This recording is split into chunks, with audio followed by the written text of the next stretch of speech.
3 dari Fakultas Keperawatan. Perkenalkan, nama saya Putri Nafisa Zahra dari Fakultas Keperawatan dengan NIM 2523101010 dan 4. Perkenalkan, nama saya Tina Isafani dengan NIM 252310101130 dari Fakultas Keperawatan. Perkenalkan, saya Amun Carika Berastir dari Fakultas Ilmu Komputer dengan NIM 252410101036. Perkenalkan, nama saya Muhammad Yudha Abdul Sani. Saya berasal dari Fakultas Keperawatan dengan NIM 252310101062. Perkenalkan, nama saya Abu Maulana dari Fakultas Ilmu Komputer dengan NIM 252410101086. Perkenalkan, nama saya Raina Arkan dengan NIM 252410101023 dari Fakultas Ilmu Komputer. Perkenalkan, nama saya Angga Sutra dengan NIM 252410101113 dari Fakultas Ilmu Komputer.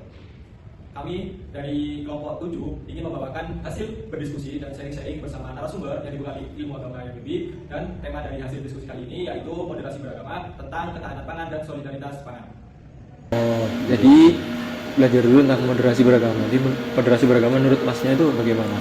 Baik, jadi berbicara tentang moderasi beragama, itu saya teringat terhadap salah satu firman Allah Subhanahu wa taala di dalam surah Al-Baqarah ayat 143. Ayatnya berbunyi, A'udzubillahi minasyaitonirrajim. Bismillahirrahmanirrahim.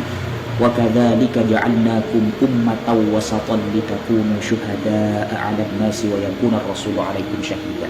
Jadi dari ayat ini bisa kita pahami bahwa apa? Bahwa kita sebagai umat Islam itu memang ditakdirkan dan memang instruksinya adalah agar kita itu menjadi orang-orang yang moderat. Moderat dalam artian di sini adalah tidak terlalu memiliki mindset yang ekstrim, juga tidak terlalu memiliki mindset yang liberal, sehingga kita ada di tengah-tengah. Kalau bahasa bakunya itu ideal, seperti itu ideal. Nah, hal-hal yang bersifat ideal itu memang sudah dianjurkan bahkan oleh baginda Nabi sendiri. Beliau bersabda, khairul umuri awsatuha, sebaik-baik perkara itu adalah yang bagian pertengahan. Dan inilah kemudian yang menjadi rujukan kita dalam beragama, agar metode yang kita tempuh dalam beragama itu selalu moderat. Akhirnya apa?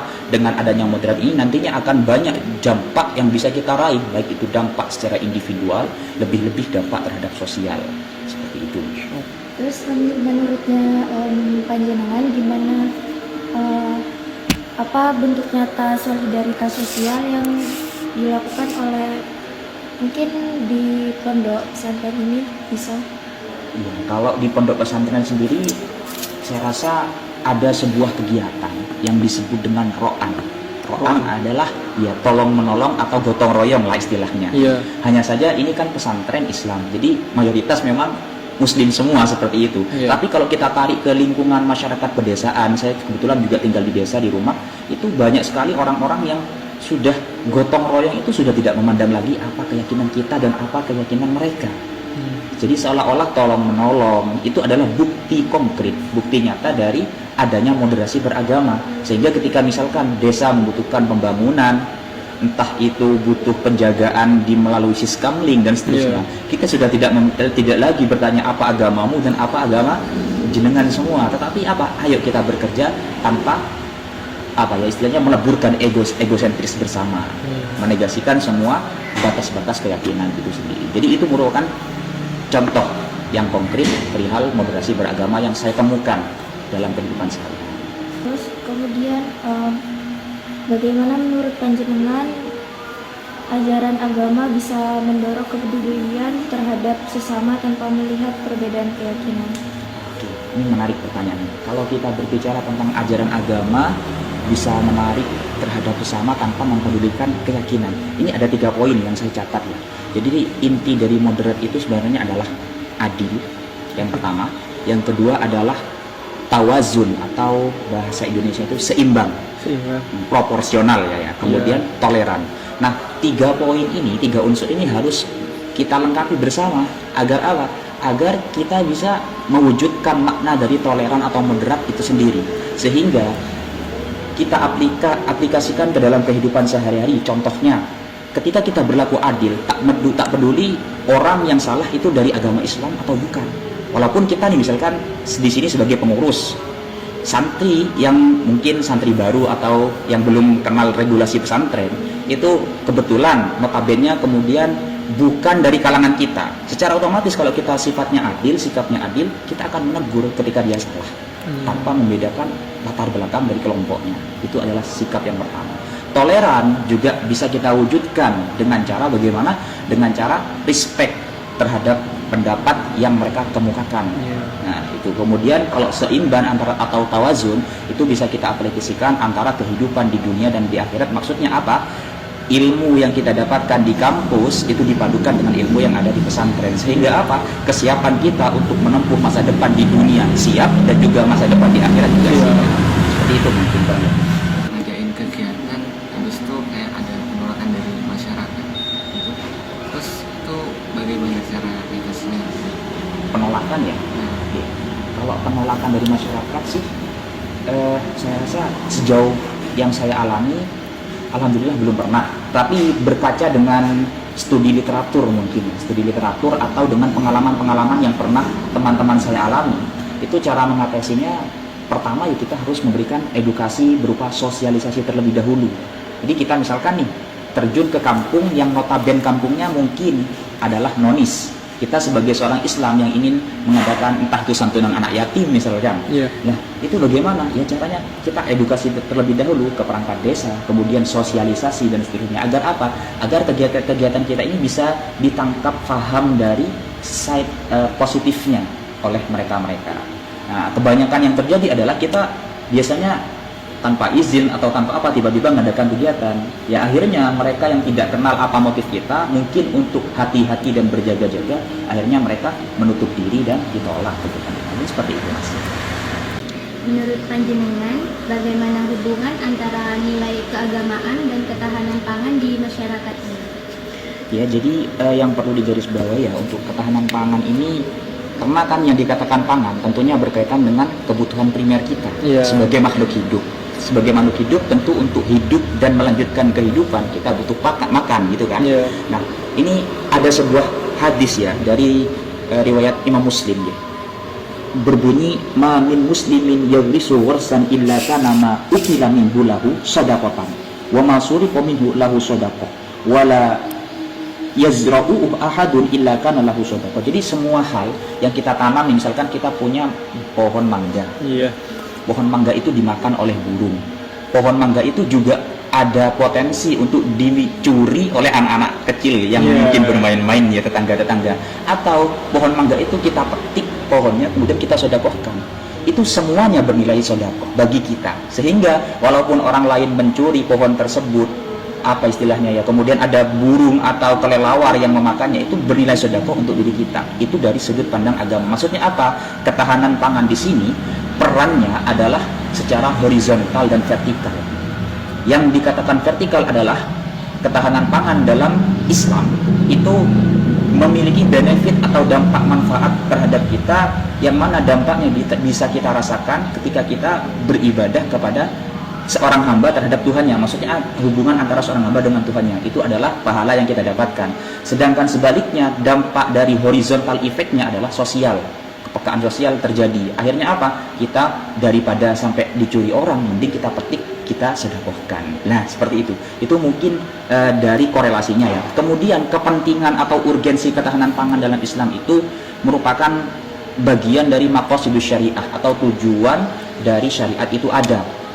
Bagian ketahanan pangan ini masuk ke dalam bagian hifdzun nafas atau penjagaan jiwa. Maksudnya apa? Ketika ketahanan pangan itu stabil, ketika ketahanan pangan itu normal dan juga bisa dijaga dengan baik, maka dampak terhadap kita sebagai manusia adalah kesehatan bisa terjaga, hidup dan kehidupan juga bisa terjaga. Mungkin sekelumit tentang ketahanan pangan seperti itu yang bisa saya berikan.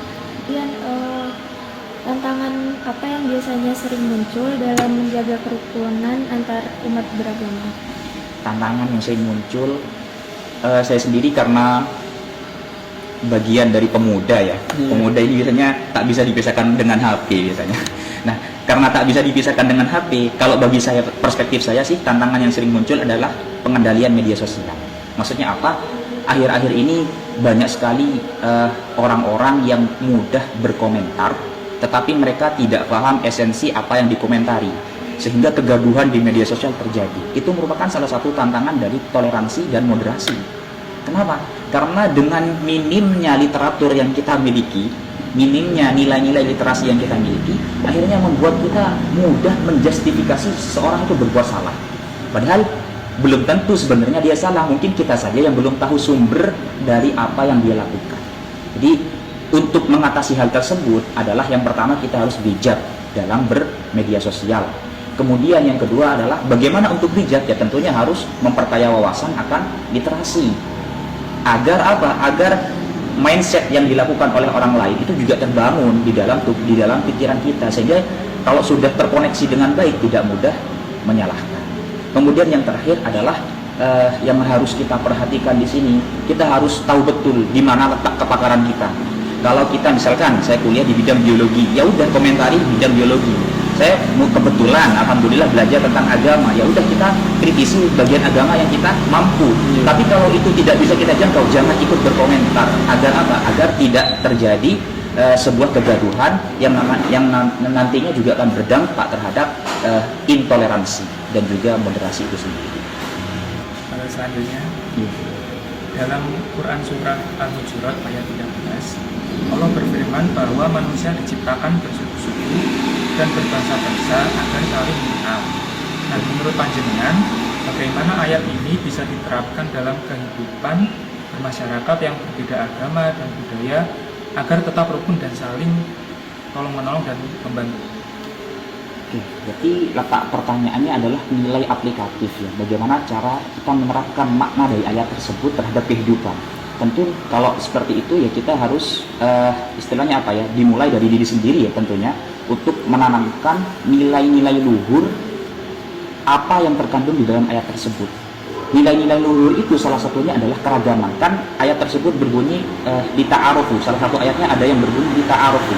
Lah, lita'arufu di sini kalau kita kaji secara struktur bahasa Arab, gramatikal bahasa Arab, mengikuti wazan tafa'ala yang memiliki faidah lil musyarakah bainatsnain fa'fara, atau saling mengenal, kerukunan, moderasi dan toleransi itu tidak akan bisa terwujud tanpa ada kata saling.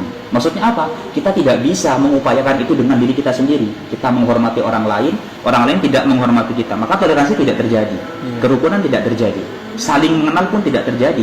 Saya kenal dia karena saya toleransi, tapi dia tidak mau toleransi ke saya, maka dia tidak akan mengenal saya. Begitu kan secara analogi. Maka yang perlu kita petik dalam ayat tersebut maknanya adalah apa? Untuk mewujudkan toleransi, kerukunan dan saling mengenal adalah upaya menanamkan kesadaran secara bersama, secara kolektif. Karena kalau secara individual sampai kapanpun tidak bisa. Dan itu dimulai dari individu dengan cara menanamkan nilai-nilai luhur dari keragaman adalah bagian dari kemajuan peradaban. Mungkin seperti itu. Ya, dalam Quran surah Al-Maun ayat 93, Allah menegur orang yang mengabaikan anak yatim dan orang miskin. Menurut panjenengan, apa pelajaran penting dari ayat ini? Ayat ini merupakan teguran bagi kita yang sudah beragama Islam, akan tetapi abai terhadap nilai-nilai dari Islam itu sendiri. Dalam surah Al-Maun ayat 1-7 itu yang saya garis bawahi, ada dua bentuk ibadah yang menjadi sorotan. Yang pertama adalah hubungan kita dengan Allah atau hablum minallah, kemudian hablum minan nas, hubungan kita dengan sesama manusia. Hubungan kita dengan Allah terrealisasi di dalam akhir ayat itu yang berbunyi bahwasanya celakalah bagi orang-orang yang lalai dalam sholatnya. Itu kan individual kita dengan Tuhan. Lalu itu tidak hanya berhenti pada individual kita dengan Tuhan, tetapi juga Allah itu mengecam, memberikan peringatan kepada orang-orang Islam yang lalai akan aspek sosial. Ini terrealisasi mulai dari ayat 1. Celakalah orang-orang yang apa? Ara'aital ladzi yukadzibu bid-din. Orang-orang yang menistakan agama itu bagaimana sih? Orang pertama yang menghardik anak yatim.